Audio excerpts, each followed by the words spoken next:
Test natin para kay Boss Earl. Itong ENC 2101 high kappa. So guys, budget meal to. Price is 4K. Naka metal slide. Metal din yung lower frame. Ayan, so may marking siya dito. Ito yung kabilang side.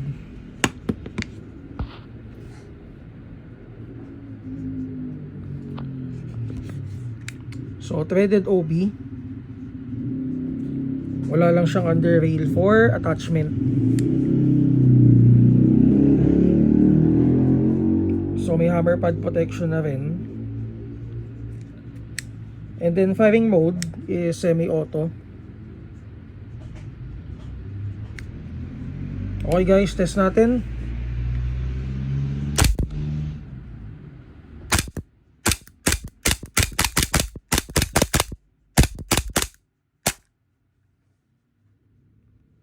For details, PM kayo sa akin sa Mavs Airsoft sa Facebook. Thanks.